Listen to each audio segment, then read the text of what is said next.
Olá, bem-vindos a mais uma etapa do Avante. Temos o prazer aqui de estar para falar de um tema que é jovem dentro da questão do processo de envelhecimento e dos estudos atuais. Nós vamos falar de síndrome de fragilidade. Muito interessante até a gente falar um pouquinho da questão de síndrome, né? Tem alguns nomes que dentro da área da saúde a gente começa a utilizar e às vezes perde um pouco da referência do que são as questões de síndrome. E aí vem aquela pergunta: nossa, mais uma síndrome para a gente saber e ter que entender em relação à parte de geriatria. Mas com certeza absoluta, essa é uma daquelas que são muito importantes para a gente entender o processo de envelhecimento e o processo de envelhecimento lá na frente. Por quê? Pela definição, a síndrome, o que ela é?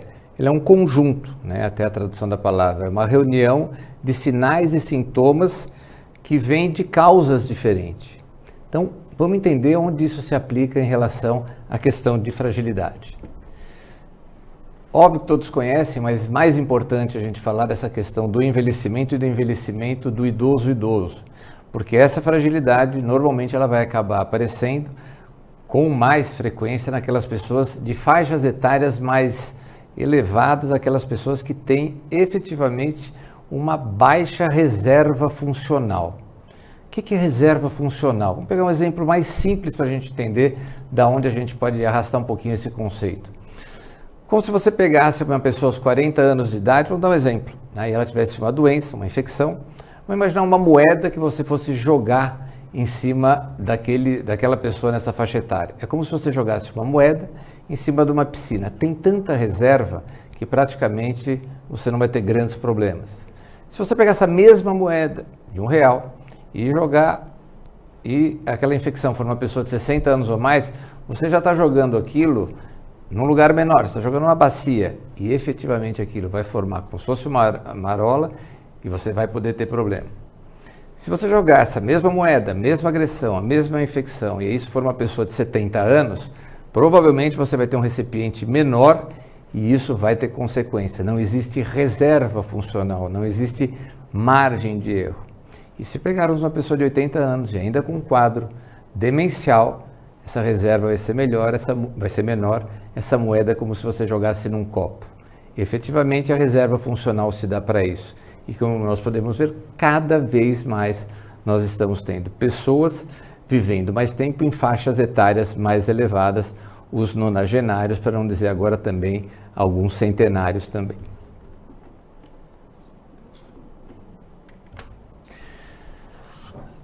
Quando a gente fala em fragilidade, vem algumas palavras. Uma delas é a questão de a pessoa falar em saúde e vulnerável. O que é o vulnerável? É exatamente aquilo que a gente falou. Então, esses dois autores são aqueles que têm uma explicação daquelas mais fáceis da gente compreender. Nós vamos olhar que isso tem praticamente 20 anos, mas vamos entender que também o termo fragilidade, ele também é uma coisa bem recente dentro da área da medicina, dentro da área de envelhecimento. Mas quando nós vamos olhar, nós vamos ver que praticamente 1/4 das pessoas acima de 65 anos já podem ter síndrome de fragilidade e quase metade daquelas acima dos 85 anos já são pessoas que podem ter um quadro de fragilidade e, consequentemente, não ter a capacidade de resposta adequada às circunstâncias, sejam elas clínicas, sejam elas até do ponto de vista sociais, afetando aí a sua saúde, sem dúvida nenhuma, piorando demais a qualidade de vida. E vamos olhar, se nós olharmos em termos de medicina, nós vamos ver que as primeiras definições relativas à questão de fragilidade, né, aí o exemplo do histórico, elas vêm de não mais do que 30 anos atrás, com aqueles conceitos que nós falamos em relação à questão de vulnerabilidade, relação às questões do que a gente tem em falta de reserva, mas praticamente, se nós formos ver, só há 20 anos atrás, uma primeira ferramenta de rastreio da fragilidade, que é o freio, né? Justamente aí com os nomes que vocês podem ver em inglês, né? Da fadiga, da resistência, deambulação, doença, perda, que fazem com que você pudesse, a partir de uma análise um pouquinho mais objetiva, concluir que o indivíduo tenha uma síndrome de fragilidade, observando um desses fatores. Mas vamos nos aprofundar. Tem-se a ideia, às vezes, que se você tem mais doenças, invariavelmente você vai ter um indivíduo que tem vai ser um indivíduo mais frágil. Não necessariamente, você pode ter um indivíduo hipertenso, você pode ter um indivíduo com diabetes, aquele mesmo indivíduo com uma dislipidemia, somado a uma osteoartrose, ele tem 4 doenças, não necessariamente ele é frágil. Claro que, se você colocar nisso maior faixa etária e essas patologias não bem tratadas, com uma gestão não adequada, com certeza vai aumentar a chance desses indivíduos virarem indivíduos frágeis e caracterizando o que é importante a gente ver, sempre com uma diminuição relacionada à parte de força, sempre a diminuição de peso, a mais importante quase das características, e a queda funcional, como nós falamos. Consequentemente, a incidência de adventos adversos pelas medicações acabam sendo maiores, a chance de quedas, consequente fraturas, acaba sendo maior, a possibilidade desse indivíduo, por questões sociais e também as questões clínicas, serem institucionalizados por falta, efetivamente, de condições de autocuidado, ela aumenta, e além das diversas disfunções, invariavelmente provocando que esses indivíduos possam vir a óbito numa velocidade maior do que seria esperado se eles tivessem uma condição funcional melhor. Sem dúvida, nós temos alguns critérios, mas eu acho que o critério da doutora Linda, que isso foi feito em 2001, 20 anos atrás, ele é aquele que, se nós olharmos esses 5 itens, melhor espelham para a gente entender o que é um paciente frágil em relação à diminuição do peso não intencional. Então, cerca da perda de 5% desse peso no último ano é importante. Vamos guardar de novo. Fragilidade sempre, ou na grande parte das vezes, tem que ter perda de peso. Relato de fadiga, relato de fraqueza. A fraqueza vai ser avaliada, nós vamos ver em alguns itens até, por alguns fatores mais objetivos, uma forma da gente ter dados para quantificar. Um caminhar lentificado, também, que pode ser feito pelo Time Up and Go ou algum outro tipo de critério para a gente ver. E além da diminuição das atividades físicas, quer dizer, aquela questão mais relacionada a um baixo gasto calórico, todos eles compõem um indivíduo frágil. Então, olha que interessante, nós não estamos falando aqui de nenhuma doença, nós não estamos apontando nenhum nome de doença. Estamos falando, inclusive, de fatores que são até abstratos, que obviamente as doenças podem, de uma certa forma, estar levando a esse tipo de acontecimento, mas não necessariamente. E aí, no critério maior, a gente vê 1 ou 2, um indivíduo um frágil intermediário, acima de 3 desses itens, com grande certeza esse indivíduo já está num síndrome de fragilidade. Então vamos navegar um pouquinho por cada um deles para a gente entender. Perda de peso, e vamos entender, perda de peso ela tem uma relação direta com uma perda muito mais de massa muscular do que de gordura. Tá? Nós vamos colocar isso um pouquinho para frente nos conceitos relacionados à sarcopenia, a perda de músculo. Então, perdas maiores que 5% em um ano, sem dúvida nenhuma, pode-se até aplicar uma formulazinha, já levam esse indivíduo a ter uma chance maior de ser frágil. Sensação de exaustão é muito comum. E esse tipo de coisa a gente às vezes pode perceber no próprio consultório. Você vai olhar aquele indivíduo que está sentado na sala de espera e naquela sala de espera você já vê aquela roupa até que pode estar sobrando um pouco. Na hora dele levantar, você já vê uma dificuldade dele, e referindo às vezes uma sensação de cansaço. Na hora que você vai conversar a respeito de atividade física, ele te relata que absolutamente ele não está conseguindo desempenhar praticamente nada de atividade com um gasto calórico aí calculado. Não vem ao caso nós colocarmos agora, mas ele pode ser colocado de forma mais objetiva e a gente vê que também não tem atividade física. Você vai cumprimentar esse indivíduo, você vê que a preensão palmar dele também não está adequada pelo perfil que você estaria imaginando daquele paciente entrando no consultório. E objetivamente na consulta você pode usar o hand grip, que tem os índices adequados para o sexo feminino, para o sexo masculino, e aí também já notar uma perda de força de pressão palmar. E a velocidade de marcha. Voltamos à sala do consultório, claro que você pode usar instrumentos para avaliá-la, mas você pode avaliar isso daí na consulta. Então veja que rico, se nós tivermos em mente que aquele indivíduo idoso, possivelmente um idoso mais idoso pela frequência, que entre no seu consultório, que você vá vê-lo na sala de espera, aí com certeza esses 4 itens você vai conseguir ter uma consulta. A grande questão é a gente estar atento a isso. E por quê? Porque é óbvio, na questão da medicação depois, na questão das orientações que nós vamos dar, na questão dos riscos que esse paciente vai ter interconsultas, ele é muito maior se esse indivíduo realmente não tiver frágil e maior nesse indivíduo que tiver um síndrome de fragilidade. Bom, como a gente falou, se nós estamos falando na perda de músculo, tá? Nós estamos falando na perda do peso e essa perda, realmente, essas datas, se nós formos olhar, não é uma coincidência. A palavra sarcopenia, né, perda de carne, perda de músculo do grego, também ela vem de 30 anos atrás.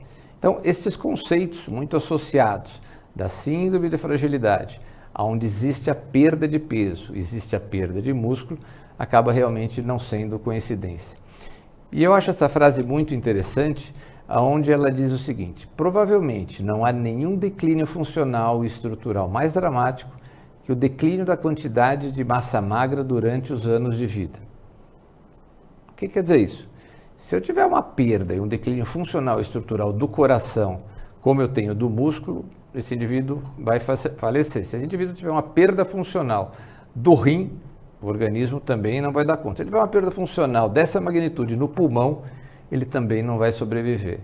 E o músculo a gente perde, claro que sobrevive, mas aí justamente fica suscetível a diversas complicações que invariavelmente vão acabar prejudicando a qualidade de vida em faixas etárias acima dos 80 anos principalmente.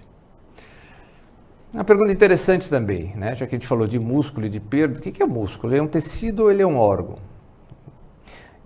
A gente costuma até brincar um pouquinho que o músculo acabou sendo esquecido. Ele é lembrado quando a gente é jovem, para ficar forte, né?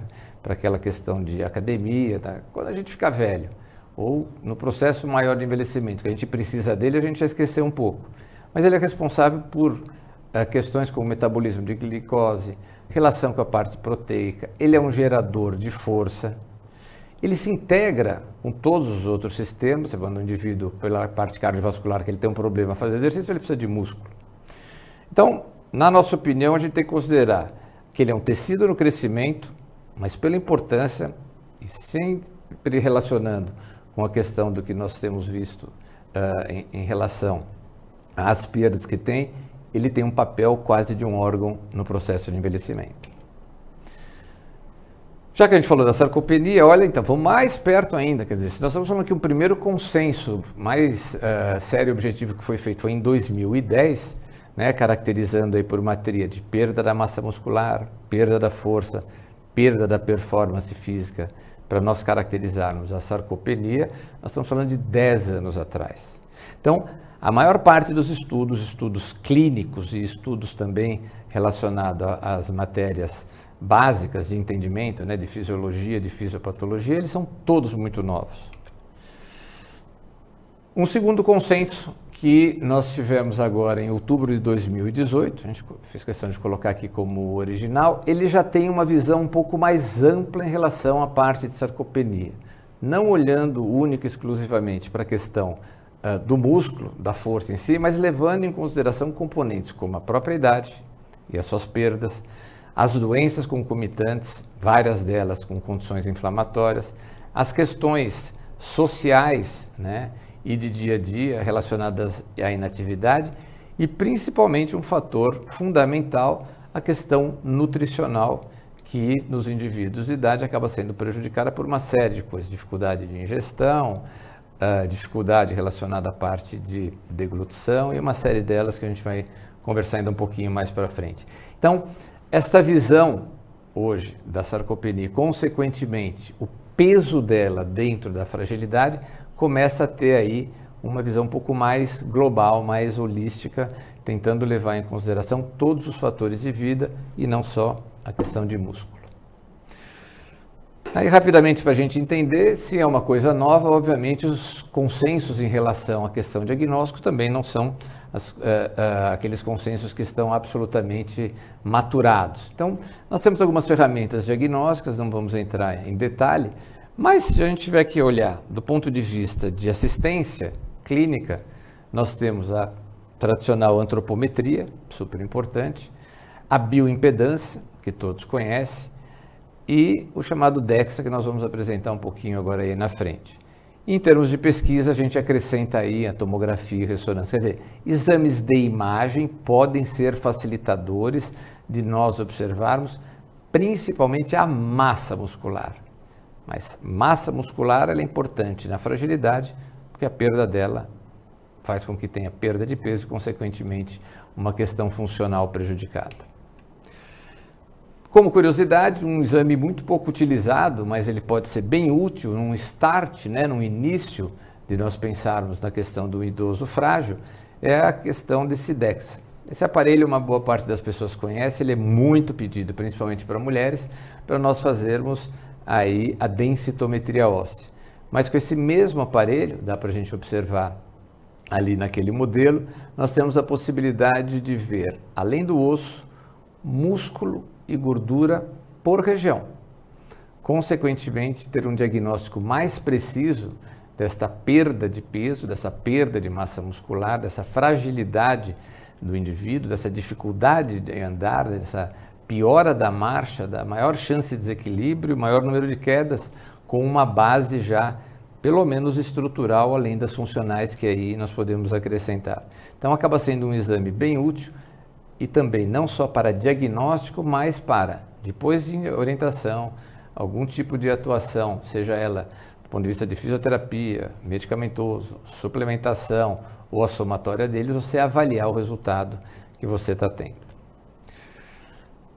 Mas como curiosidade, obviamente, nós não vamos ler todos, mas precisamos tomar cuidado, né? A gente tem que ter um conceito, tem uma síndrome, tem um entendimento funcional, mas temos que entender que isso, às vezes, se não como um diagnóstico diferencial, ele pode se confundir com algum tipo de patologia. A depressão se perde peso um pouco, a depressão ou mais, do que esperado. A depressão você pode ter um indivíduo que fica mais apático, a depressão você pode ter também aquele indivíduo que fique com menor atividade. As doenças malignas também, as doenças cardiovasculares, enfim, se nós olharmos todos os sistemas, esses sistemas, tome-se o cuidado para não atribuir a questão da fragilidade a uma doença pré-existente, e sim a existência da fragilidade por esse indivíduo, se tiver comorbidades com uma chance maior, mas se ele tiver só dentro de um processo de envelhecimento, e determinadas circunstâncias, como nós citamos ali, e aí entra a parte social, entra a parte alimentar, não necessariamente doenças, diagnósticos, ele pode ser considerado um idoso frágil. As coisas vão avançando, não com tantos dados quanto nós temos em relação à parte física, mas é óbvio, até pelo aquele exemplo inicial que nós fomos falar em reserva funcional, se nós tivermos um idoso acima dos 80, 85 anos, que tem uma cognição preservada, sem dúvida ele terá uma condição melhor de autocuidados, de entendimento de um exercício, de entendimento de uma alimentação, do que aquele idoso que tenha um início ou um começo de distúrbio cognitivo.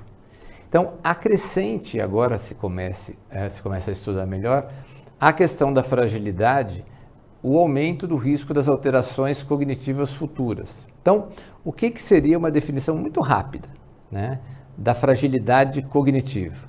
Seria a fragilidade física, já discutida, mais uma alteração cognitiva, mas não uma alteração onde você vai dizer que o indivíduo tem um quadro de demência instalado. Então, esta somatória, indivíduo com alteração cognitiva e fragilidade física, sem dúvida vai fazer com que voltamos àquele nosso exemplo, seja aquele paciente que tem pouquíssima reserva funcional. Uma chance muito grande de ter necessidade de institucionalização, uma chance muito grande de hospitalização, uma chance muito grande, efetivamente, de evoluir nessa síndrome de fragilidade para um óbito mais precoce. Bom, se nós falamos que um dos carros-chefes do prejuízo que esses indivíduos têm é a questão de perda de peso, um dos grandes desafios é a questão de você manter a questão nutricional. Tá? Como sabemos, e aí isso é um consenso, os idosos, em termos de ingesta de proteína, devem ingerir entre 1,2 a 1,5 gramas por quilo por dia de proteína, que por vezes é difícil pelas próprias condições desse indivíduo, seja ela condições dentárias, sejam elas as condições de deglutição, seja ela a própria condição cognitiva. Essa recomendação nutricional é muito interessante. Nós trouxemos vários autores, dos quais gostamos bastante do Morley, né? Mas se nós formos fazer uma média geral de todos esses critérios aí envolvidos, nós vamos observar o quê? Que nós temos praticamente aquela variação de 1,2 a 1,5 gramas de quilo por dia. Então, são critérios um pouco diferentes, mas sem dúvida nenhuma, são critérios muito semelhantes para a gente considerar a questão de ingestão proteica. Bom, já que falamos de ingestão, já estamos falando da quantidade de proteína, da quantidade calórica, falaremos daqui a pouquinho. Então vamos ali para a gente ver como é que nós poderíamos compor de forma adequada essa alimentação, pensando na questão das proteínas de origem animal, em termos percentuais maiores, de origem vegetal, e colocar aquilo transformando praticamente em dietas de café, almoço, lanche e jantar. É só nós olharmos que a gente vê que é praticamente impossível. Se você tiver um idoso frágil, com as características que nós citamos, conseguir alcançar esse índice de calorias ingeridas durante o dia. Consequentemente, essa não ingestão vai fazer com que nós tenhamos que olhar de uma forma diferente, pensando que, além da alimentação, ele deve ser suplementado. Essa suplementação sempre levando em consideração a perda muscular. Daí a importância de nós termos discutido a questão sarcopênica. Tá? Quer dizer, quanto menos você tem a massa magra, você vai ter que ter um suporte maior de proteína, porque o indivíduo vai ter até dificuldade de ingerir a quantidade proteica necessária por dia. Se nós formos analisar aí um indivíduo de 50 quilos, você vai estar falando em uma quantidade bem grande que ele não vai ter possibilidade nos alimentos em conseguir fracionar no alimento do dia a dia. Tá? Aí vem os aminoácidos e suplementos que você consiga ter quantidades grandes desses aminoácidos, no caso, exemplo de leucina, que são estratégias bem seguras para se fazer. Mas não podemos deixar de ver que nós não estamos falando de sarcopenia, nós estamos falando da importância da sarcopenia, da perda de músculo em indivíduos fragilizados. Juntamente com isso, de forma concomitante ou após essa utilização, tem-se que manter também um suporte calórico adequado na alimentação e nos suplementos desses indivíduos. Atividade física. Então, como é que nós vamos fazer atividade física no indivíduo que tem um quadro de fragilidade desse grau? Sem dúvida nenhuma é possível, né? Você pode adaptar, né? Até exemplos que nós temos, como estamos mostrando aí, de idosos sedentários, você fazendo atividade física com esses indivíduos por 12 meses, adequada e adaptada, essa fragilidade acabou ficando menor do que aqueles indivíduos que permaneceram sedentários. E um pequeno ganho nessa faixa etária, que facilite marcha, que facilite equilíbrio, que facilite de uma certa forma esse indivíduo, por exemplo, não cair, sem dúvida nenhuma você está tendo um ganho de risco muito grande. Você está evitando institucionalização, internação, com consequente, principalmente nos casos de internação hospitalar, aumento da fragilidade pela perda que ele vai ter durante todo esse processo. Mas João, eu trabalho em residenciais, eu trabalho em casas de repouso, e o que eu faço com o indivíduo? Bom, primeira coisa a gente tem que entender, se nós estamos falando de indivíduos em residenciais, em casas de repouso, sem dúvida nenhuma você está falando em síndrome de fragilidade, já que uma das indicações que você acaba tendo são aqueles. O indivíduo tem dificuldade de andar, o indivíduo tem uma queda maior, esse indivíduo tem uma dificuldade de alimentação e ele acaba sendo institucionalizado. Então, é importante que os profissionais que trabalhem nessa área tenham essa visão. Tá? Claro, olhando para as doenças que ele tem, mas a visão do frágil. E esse trabalho é muito interessante, que ele mostrou que indivíduos nessa faixa etária de 87 anos conseguiu-se praticamente dobrar a força muscular e mesmo que ligeiramente, o tamanho do músculo nas extremidades inferiores e a velocidade de marcha. Isto é muito significativo em relação ao prognóstico dessas pessoas, com certeza já com grau de debilidade orgânica e por vezes cognitiva bem elevado. E aí um artigo que nós até resgatamos para finalizar, é um artigo que foi publicado na década de 80, depois reestudado, mas ainda pouco lido, né? E depois foi publicado novamente agora em 2000 no Geriatric and Aging, onde ele mostra os 9 Ds da perda de peso em idosos.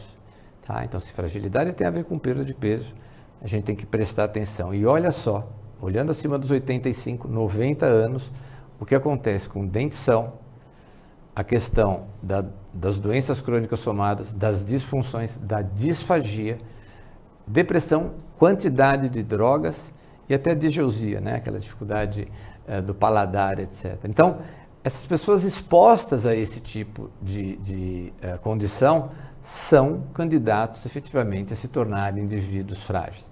Então, esses 9 D são como se uma dica.